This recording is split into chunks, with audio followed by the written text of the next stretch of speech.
In the last video, I spoke about how to change your business when it's kind of flailing or gone flatline in terms of sales performance, or it just needs a refresh. Obviously, business is changing as we go on. We're moving into more global businesses, but it might be time for a refresh for your business. So the first stage of that really is, I like to reverse engineer things when I work with clients. So the first thing that you probably need to do at this point is actually assess some end targets. So what is your end goal? Is it that you want to work in the business for the foreseeable future? Is it that you are working towards an exit plan?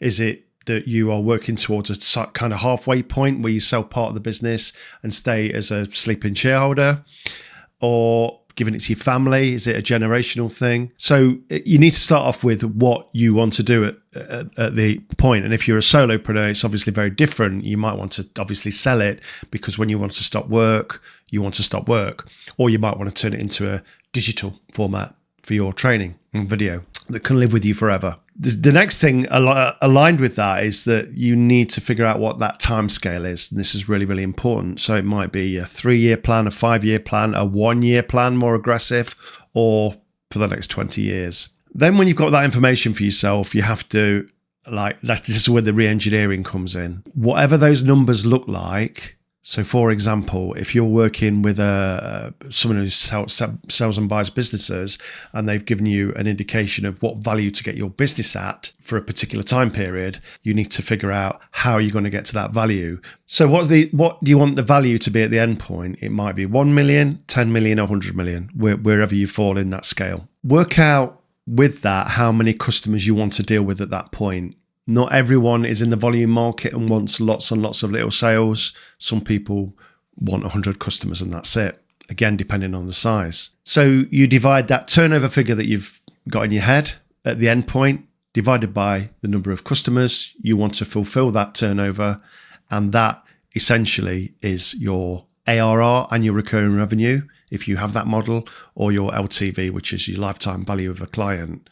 So the difference there being the ARR is an annual ongoing revenue. If you sell things on a monthly basis, it might be your services, your consultancy, it might be software licensing, anything like that. But if you charge people on a monthly or annual basis, that is ARR.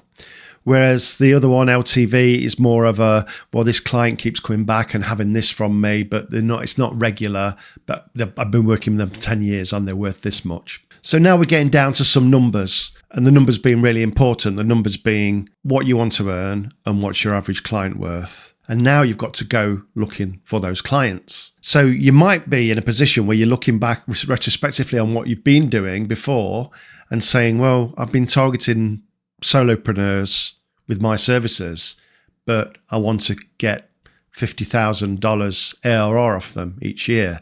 And although there are lots of solopreneurs that can afford that, there are a large majority that can't put that money into whatever you're giving them as a solution. So you might want to look at a different audience. You might want to scale up a bit to the 11 to 50 employees mark, or the 50 to 200, or beyond that. But as you climb that scale of higher number of employees per client, the sell becomes a little bit different, because you're not dealing with the owner anymore. You're potentially dealing with one of the directors at that point. And the bigger they get, you might be then talking to a manager.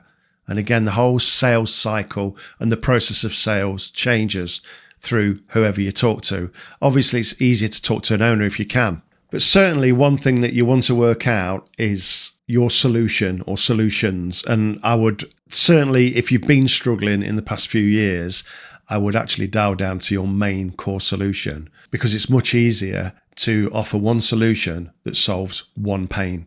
That's much easier now. You can always bolt things on at the end, but the best way to do it is just go right back down to the core of what you do. And from that, we create a high ticket, a medium ticket, and a low ticket offer. And in the next video, I'll talk about how we promote those three.